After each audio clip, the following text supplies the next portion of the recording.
I'm Dorothy Mullen. This little video series is called Dying Dar's Way, Radically Real Spiels on the End of Life. This is my friend and mentor, Dr. Mark Woodford, from the Department of Counselor Education at the College of New Jersey.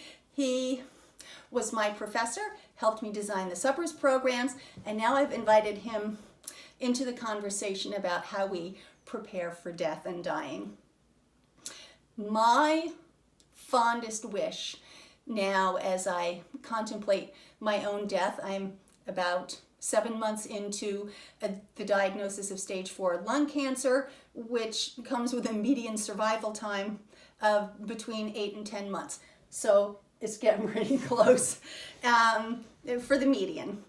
And I want to help people avoid unnecessary pain, confusion, huge expense by helping them plan and helping them enter into death conversations. So I'm going to ask Dr. Woodford, what do we do with people who are training to go into mental health counseling to help them be with dying people? Mm-hmm.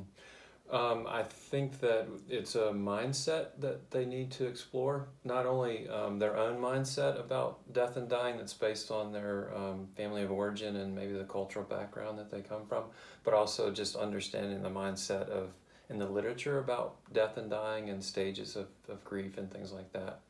So I think it begins with self-exploration, but in relation to what we know from the literature and what they know from their own family history. Right. And when's a good time to start the self-reflection? Well, in our counselor education program, we have a course on human growth and development that goes from birth to death. So it's a core class. So I think we are requiring people to take a look at death and dying as part of that class. But I think, as an adult, you should start looking at that, talking about it with your loved ones, having that conversation. Right. In my experience, if you wait until the diagnosis of a terminal illness, it was a little bit too late. Yeah.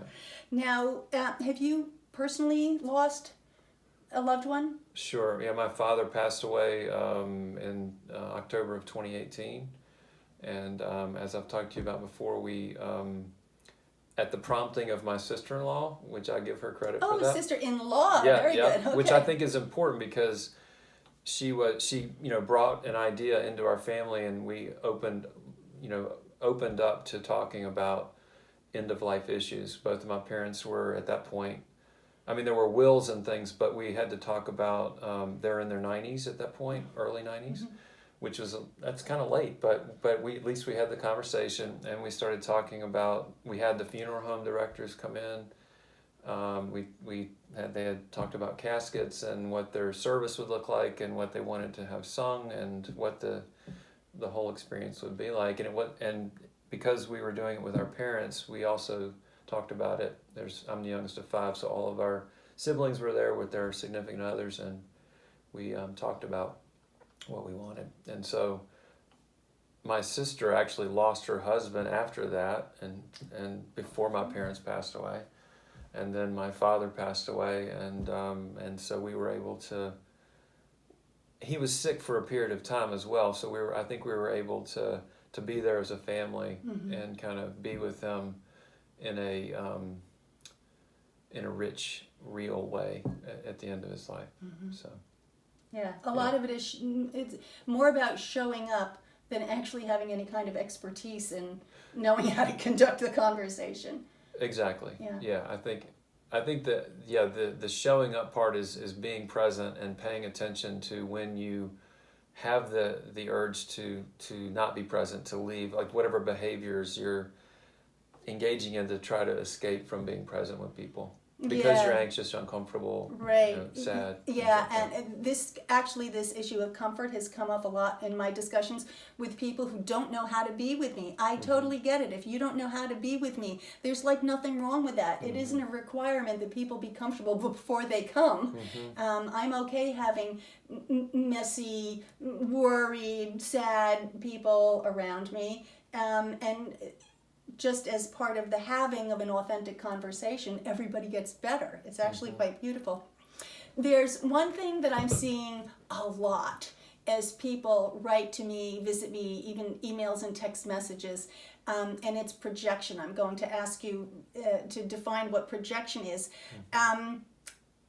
But as I experience it, it's usually some form of, you must be so sad, or at this terribly sad time, or like setting me up for emotions that I'm not having. So what is this human thing that we do called projection? Yeah, so that's a psychological dynamic, a psychic dynamic, where you've got a mental map or a mental representation of something. We all have these to kind of like make sense of the world.